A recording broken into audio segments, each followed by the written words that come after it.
አምነን ትክክለኛ ጠላቱ ማን እንደሆነች ደርሶበታል። ይሁን እንጂ አሁን ላይ አጅሬ የገደለው ሰው እንዲሁም ደግሞ ያለ ማንነት ሰጣችሁኝ ብሎ የሚታገለው ማን እንደሆነች ደርሶበታል። ያቺ ሲፈን የምትባለው የዴፍና ልጅ እንደሆነች እና ዴፍና ደግሞ እዚህ በፊት የቤት ሰራተኛቸው ሆና ስታገለግል እንደነበረ እንዲሁም ደግሞ ስራዎቿን በአግባቡ እየሰራች እንደነበረ የሚታወቅ ሲሆን አሁን ላይ እሱ ሳያውቅና ማንም ሰው ሳይነቃባት እዛ ቤት ተደብቃ ስራዎቿን እያከናወነች እንደሆነ ደርሶበታል። ታዲያ በዚህ ምክንያት እንዴት ሊሆን ቻለ ይህ ነገር በምን ምክንያት ነው የሚለው ነገር አልተዋጠለትም እና እኔማ መሄድ አለብኝ እንጂ እንዴት እንደዚህ ያደርጉኛል በማለት ነገሮችን ቀለል አድርጎ አላያቸውም። ስለዚህ ልክ ሜሌክን እንደገደልኩት እሷን እገላታለሁ እያለ በጣም በትርምስ ላይ ነው ያለ። ሙስጠፋ ደግሞ ይህንን ነገር ተደብቆ ስለሰማ በእርግጠኝነት ሲፈን እንዲገላትም አልፈልግም። ምንም ቢሆን አብረን አድገናል። ምንም ቢሆን ደግሞ እንደ እህቴ የማያት ልጅ ናት። በዛ ላይ ደግሞ ሁሌ ፍቅሯን ገልጻልኛለች። ስለዚህ ፍቅሯን ከገለጸችልኝ በኋላማ እኔ እሷን መካድ የለብኝም። መንከባከብና አደራ የተባልኳት ልጅ ስለሆነች እናቷም አደራ ስላለችኝ በደንብ እንከባከባታለሁ እንጂ ቆሞ ሲደበድባትና የሆነ ነገር ሲያደርጋትማ አልመለከትም በማለት ሙስጠፋ ነገሩን ወዲያውኑ ለሲፈን አሁን አንቺ ማን እንደሆንሽ አምነን ደርሶበታል። ስለዚህ በራሱ መንገድ አጣርቶ ነገሮችን ደርሶበታል ይላታል። በዚህ ጉዳይ በጣም ትጨነቅና ምን ላድርግ የሚል ውሳኔ ነበር የወሰነችው። እንዲሁም የትም አልሄድም፣ ፊት ለፊት እዚህ ከጋፈጠዋለሁ፣ እናቴ እንደገደሏት እኔም አሁን ገድዬብሃለሁ ብዬ ሁሉን ነገር ልነግረው እችላለሁ በማለት ሲፈን ከሙስጠፋ ጋር ግብግብ ይዛለች። ሙስጠፋ ደግሞ በእርግጠኝነት ይገልሻል ይህን ነገር ካረግሽ፣ ስለዚህ እዚህ ቤት መውጣት አለብን ይላታል። እሷ ደግሞ መውጣት አልፈለገችም። በሌላ በኩል አሁን ላይ ያለ ስም ሰጣችሁኝ በማለት ማንም ሰው መስማት የለበትም ስለዚህ ወንጀል በማለት ከማርክ ጋር ደውሎ ማርክ እና እሱ ቆፍረው ቀብረውታል ማለት ነው ሜሌክን። እሱ አሁን በአምነን ቤት ያሰበው ምንድን ነው? ማንም ሰው አላየውም ሲገለው፣ ካሜራም የለ ሰውም የለ። ስለዚህ በጠራራ ፀሐይ ገሎት እንዴት ነው ማንም ሰው እንዳላወቀ መሆን አለበት፣ ከኔና ከማርክ ውጭ መስማት የለበትም እያለ ከዛ ከቤት ከሄደ በኋላ ደህና ነህ ወይ ምናምን እያሉ ሲጠይቁት እኔ ወንጀለኛ ሆኛለሁ እያለ መጀመሪያ የተናገረው ወንጀሉን እንደፈጸመ ለቤሊን ነበረ። ቤሊንም እንደዚህ ማድረግ አልነበረብን ጓደኛ፣ ተረጋግተን መወሰን ነበረብን እንጂ የሰዎችን ወንጀል እንዲሁም ደግሞ ስህተት ማጥፋት እንደዚህ ማድረግ አልነበረብን በጭራሽ ብላን የተከራከረችው። ተዘምዛ ሲላት እኔ ምን ላድርግ እነሱ እኮ ናቸው እንደዚህ አይነት ነገር ያበሳጩኝ፣ ስሜታዊ ሆኜ ነው እንጂ ወድጄ አይደለም ይሄን ነገር ያደረኩት በማለት ይነግራታል። ከዛ በጣም ታዝናለች። እሱ ራሱ በጣም አዝኖ ነበር ሲነግራት የነበረው። ግን እዚህ ጋር አምነን የተሳሳተው ነገር ምንድን ነው? ወንጀል እንደፈጸመ ለማንም ሰው መነገር አልነበረበትም ከማርክ ውጭ። ግን እሱ ይሄ ነገር በእኔና በአንተ መካከል ብቻ ይቀራል፣ እንደማትከዳኝ እርግጠኛ ነኝ እያለ ከዛ ለጁሊት ራሱ ይነግራታል። በእርግጥም ለቢሮ ሰራተኞች እያንዳንዱ ቢደውላቸው ስልክ እያነሱ ስላልነበረ መጨረሻ ላይ ያነሳለት ማርክ ስለነበረ ነው ያጋራውና ማርከም እንቅበር የሚል ሀሳብ ነው ያመጣ። እንዲሁም ደግሞ እንደዚህ ማድረግ አልነበረብም፣ ግን አንድ ጊዜ ከሆነ ሆነ እና በቃ እጅ መስጠት የለብም ለጊዜው ተደበቅና ነገሮች እስከሚስተካከሉ ከዛ በኋላ የፈለግከውን ነገር ታደርጋለህ እያለ በጣም ብዙ ነገሮችን ሲመክረውም ነበር። ከዛ እሺ ይልና መምከር ይሞክራል። ሞክሮም ወደ ቤቱ ነበር የተመለሰው። ከመጣ በኋላ ጁሊየት ገይድዋለሁ ስላት በጣም ትደነግጣለች።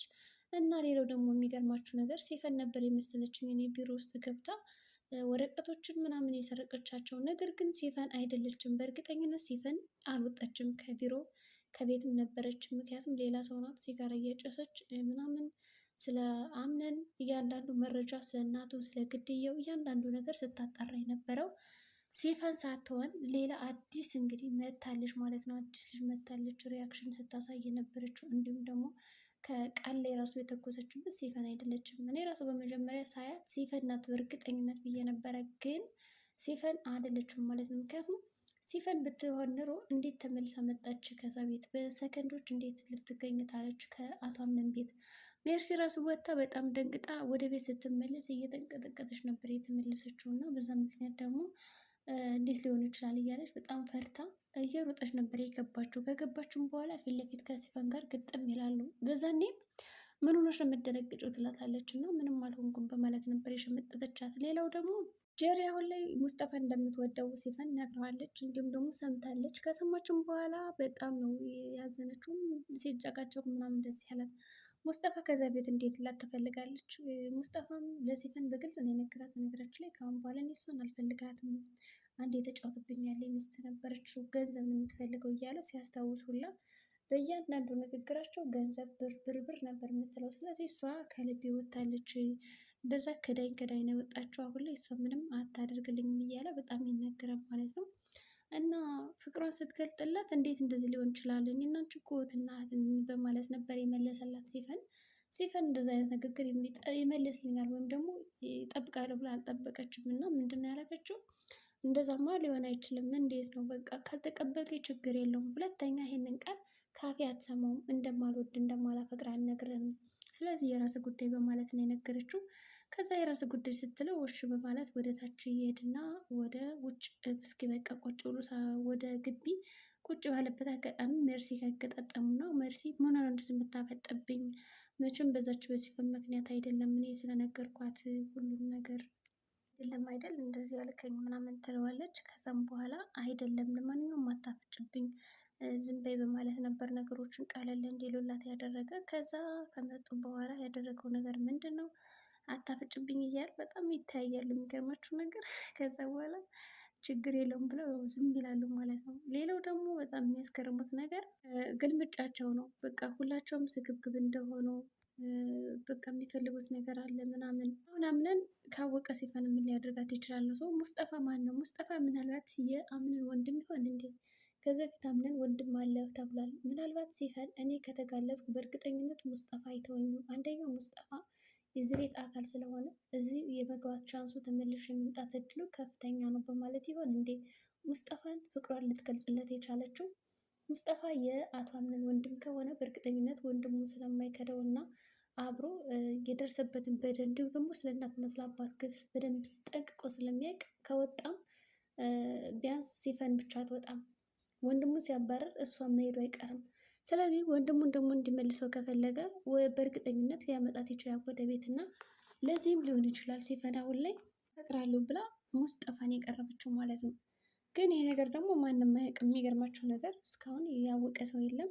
ሙስጠፋ የማን ወንድም ሊሆን ይችላል? አሁን የእሷን ፍቅር ይቀበላታል ወይስ አይቀበላትም? ሌላው ደግሞ ከቢሮ ውስጥ የነበረችው አዲሷ ቃል ላይ እንዲሁም ደግሞ በሰራተኞቹ ላይ ጥቃት ያደረገች ሴትዮ ማነች? ሲፈን አትመስለኝም። እኔ ሲፈን መስላኝ ነበር። ነገራችን ላይ እንዳልኳችሁ ነው፣ ሌላ ሴት ናት እንግዲህ ጥቃት ያደረሰችው።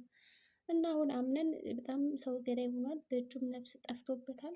ምናልባት ተመልሶ ሊያጠፋት ይችል ይሆን ሲፈንን። ብቻ ውጥንቅጡ የወጣ የድር ድራማ ይህን ይመስል ነበር የዛሬ ቪዲዮአችን። ቀጣይ ሀሳባችን ምን ሊሆን ይችላል? ምንስ ሊያመጡ ይችላሉ? ነገ በምን ርዕስ እንጠብቃችሁ የሚለውን ሀሳብ አስተያየታችሁን ኮመንት ላይ ብታስቀምጡልን ደስ ይለናል ማለት ነው። መልካም ጊዜ ይሆንላችሁ።